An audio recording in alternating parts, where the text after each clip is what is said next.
o'clock, we'll start Tuesday, December 28th, Board of Supervisors regular meeting. I'd like to welcome you all here today and thank you for coming.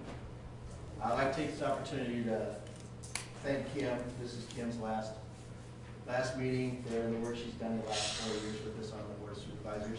And it's been a pleasure working with you, Kim, on some projects with WCD and everything. And we're going to miss you here. Thank you, sir. Thanks.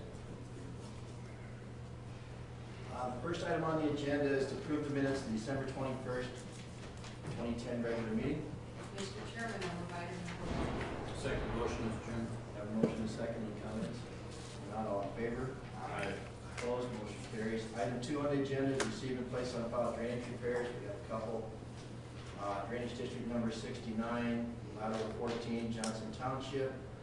Majestic Farms, Steve Julius called Phil Condon for approval. Major blowout, bad old county tile. Mr. Chairman, I'll move the receive and place on. We got another one. All right. Just get started here. Hold on. Yes, move that on. Drainage district number 12, Webster Township, 38 Calhoun, Rowan Township. Clean top of DD 12, number 38, down to Railroad Bridge, turned into Martin Hanson. That's it, Bob. You ready to go? Ready. Mr. Chairman, I'll move the receive and place on file the 4 red drainage repairs. I'll second that. A motion and a second. Any comments? Not all in favor? Aye. Opposed? Motion carries.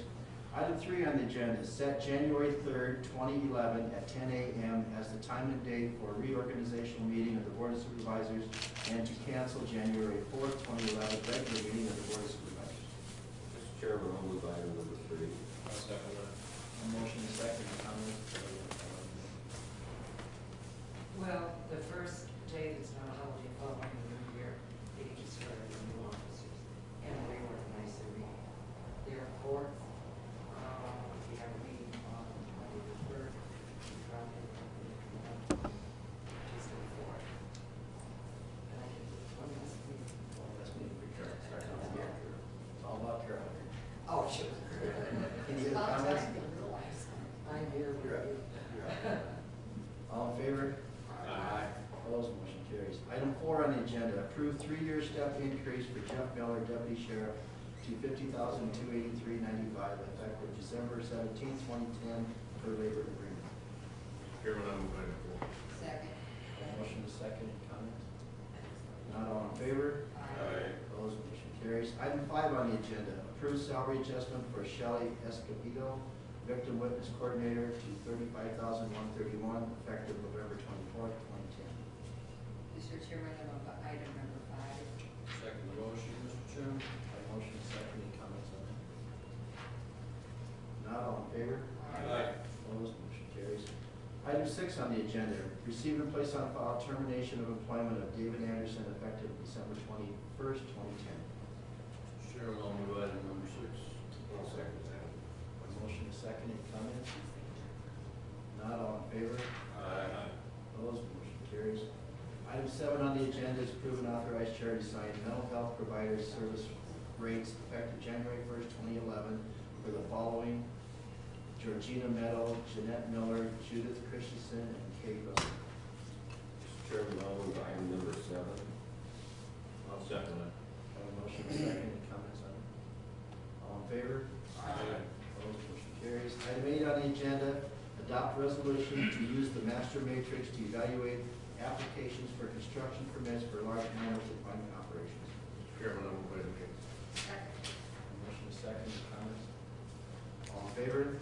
Aye. Opposed? Motion carries. Item 9 on the agenda, approve Class C liquor license for Willow Ridge Golf Course. Mr. Chairman, I'll move item number 9. I'll second the motion, Mr. Chairman. Motion is second. Dan, you have anything you want to say? Nothing? Tough decision here, right? Not too many college presidents go for a liquor license. I know, that's nice. We just want to congratulate you, Dan, on taking over Willow Ridge. It's a great thing for the college. I appreciate that. I'm excited. Decker family, very grateful to the Decker family for providing us with this opportunity to expand our culinary arts program and our turf management program out there. All in favor? Aye. Opposed? Motion carries. Item 10, approve and authorize chair to sign amendment to Gala Architectural Professional Service Agreement for the expanded and additional projects at the Iowa, at the Law Enforcement Center. Chairman, I'll move item number 10. I'll second that. Have a motion and second, comments? None, all in favor? Aye. Opposed, motion carries. Rick Peterson and Troy, or Rick Peters and Troy Anderson, representing Fort Dodge Board of Realtors to discuss county zoning. Who wants to be first? We have the Board of Realtors came across a situation not too long ago that raised a lot of questions about our new county zoning. It was what used to be called A2 is now called TA1. First off, it brings up two questions. Zoning is complicated, especially in the counties. It's difficult to determine the actual zoning. We have an assessor's office that gives us tax cards that shows generic zoning.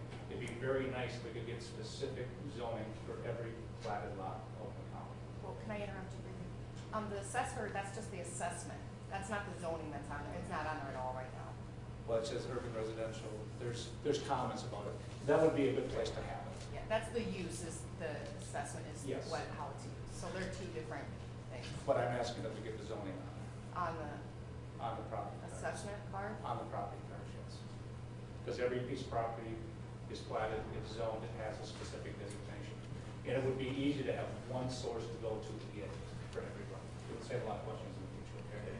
That's a side point. It's one of those things that I think would be beneficial for everybody in the future. The real issue comes down to the rule that's been incorporated for TA1, which talks about having 2 acres as a minimum, which is always sort of been a rule under the old zoning. But then it goes on to talk about destruction of property and how that can affect your ability to rebuild it. According to how some people are interpreting zoning, if there's more than 60% destruction of an acreage that's less than 2 acres, which would be 1.99, they cannot rebuild on that site, which raises a lot of questions. I have a copy of an old zoning ordinance that when Jesse Wilson was a zoning administrator. And back then, this was from 2002, it looks like, we were allowed in A2 to build homesteads on 1 acre or more, provided with CSR 65 or less. So I'm assuming we have a lot of acreages out there before any zoning was taken into effect, and what we have then, and what we have now, that are non-compliant or non-conforming lots in the county. And I have a hard time believing the intent of this zoning is to not allow people to rebuild on existing lots. When we look at the TA1, the transitional acreage district, 4.05.01 of the section says the intent, it says the transitional agricultural district are intended to provide to protect existing crop production in the rural portions of the county, existing, while providing an incentive area for more densely populated residential areas as opposed to agricultural preservation. And then there's a lot more to it. But it says the intent is to protect existing agricultural property, which obviously cannot include the lots that are already plotted and developed for housing use.